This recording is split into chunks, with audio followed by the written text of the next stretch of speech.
There are a lot of things to know in GTA 5 that will take time to fully grasp, and to save your time in this video I will talk through some of the most important things I wish I knew when I started playing GTA Online. One thing that will immediately come in handy is knowing that you don't need to go to ammunition to buy ammo for your weapons. If you have a lot of weapons, it can be tedious to need to go to ammunition and buy ammo for every single gun separately. Or more importantly, if you are in a mission and run out of ammo, it could be devastating since you can't just run into ammunition and buy the ammo. Or can you? There's an amazing feature where you can just simply use the quick menu, go into health and ammo, and press ammo. Here you will be able to select weapon types for which to buy the ammo for, or just press all to buy ammo for everything just with a simple click. This feature makes your stocking ammo really simple and helps you in missions where you use up all your ammo and would usually be screwed without it.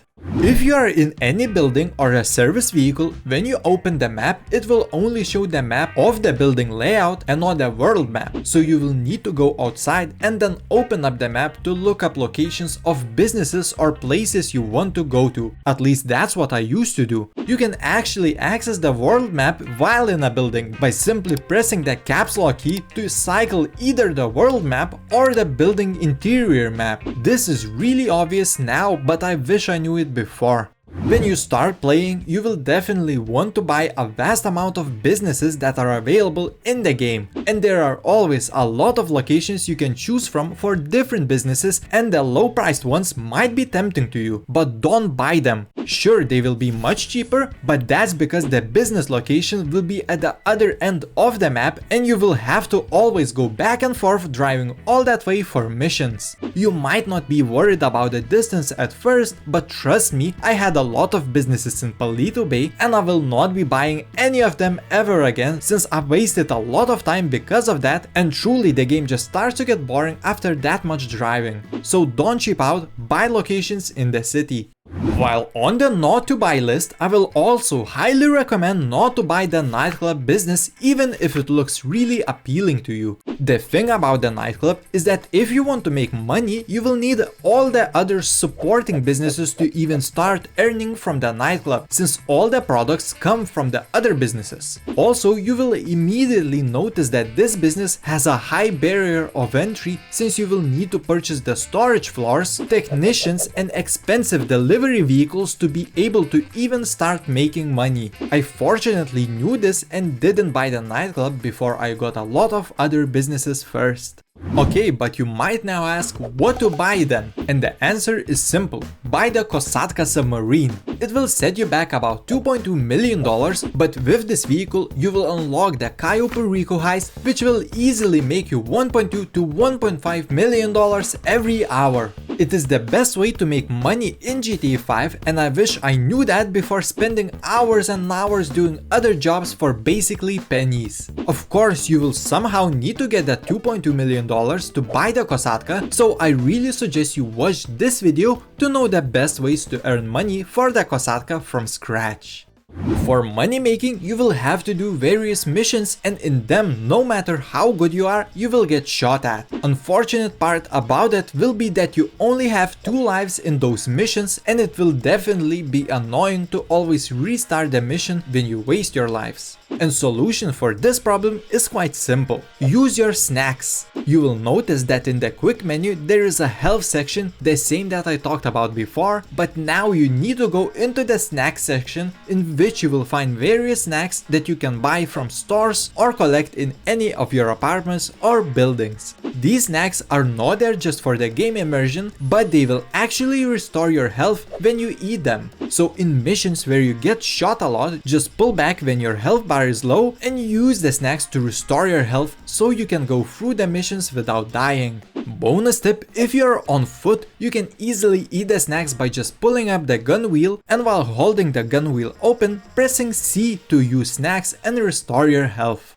Yet another thing you will want to do is make use of the invite-only session type if you are doing any business. You can simply switch to it even if you are currently in a session by going into the pause menu, online, and selecting switch session, and here you will see the invite-only session type. This session type will be very useful since you will be alone in the lobby and won't have to deal with hackers or griefers. And not only that, the loading times when you, for example, are going into a building will be way quicker compared to if you were in a public lobby. You can also use the invite-only session to quickly travel to another location by going into the quick menu, selecting a new spawning location, and just simply going to another invite-only session. And don't worry, switching to invite-only session won't take long since the game won't need to search for online lobbies that have other people in them, so you will almost instantly spawn when you select the invite-only session.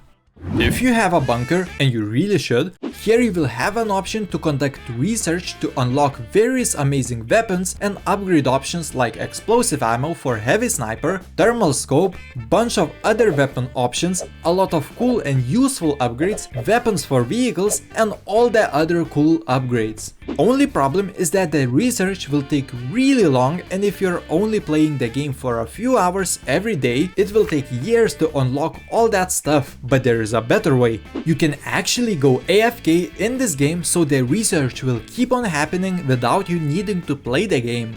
Usually, if you leave your game idling, you will get a 15-minute window in which you will have to come back to your computer if you don't want to disconnect. But if you go into any of your buildings that have CCTV cameras, like the bunker, you can go into them and stay for as long as you like without the game kicking you out. This won't only be useful for bunker research, but will also be really helpful for passive businesses that need time to create a sellable product. And just by using this technique, I was able to unlock all the research items in just a couple of months. If you are already doing business, you will have an option to either become a CEO or MC club owner, which you will have to do in order to do various businesses in the game. My suggestion would be to use the CEO option whenever you can instead of the MC. That is because if you are logged into your MC for too long, any of your businesses can get raided and you will have to drop anything you are doing at the moment to free your workers from police and get back to production, because if you don't do that, you will lose all the production and will have to do the setup mission for that business all over again. This will be really annoying and you will lose some money, so the fix is just not to be logged into your MC. It is inevitable that you will get a wanted level in the game by doing various activities, and losing it quickly is really useful at times where you need to lose cops in order to finish a mission. And actually, there are a few ways to do so. First, if you are a certain level, you can call Lester to remove the wanted level for you. You probably knew that already, nevertheless I needed to mention it. But there is even an easier way. You can use any explosive gun or throwables to explode yourself, and after you respawn, the cops will be gone, and most importantly, your personal vehicle won't be impounded. I use this a lot in missions and it helps to lose cops quickly. Speaking of the personal vehicle, you can actually call it in using a more simple way rather than calling the mechanic and waiting for him to pick up the phone. If you go into the quick menu, you can go into the vehicle section and press request personal vehicle. This feature will spawn in the most recent vehicle you used or the personal vehicle that is somewhere on the map. This is also really useful in missions or jobs where you take another vehicle to a random location and leave your car all the way across the map. So just use this feature and get your car delivered to you in just a few seconds. Of course, there are a lot of more things you will learn by playing the game, so if you have something to share, leave that in the comments to help others who are starting or still learning the game. Heck, I don't even know everything about the game. If you like the video, consider subscribing for more useful tips, and I will see you lovely people in the next one. Have a wonderful day.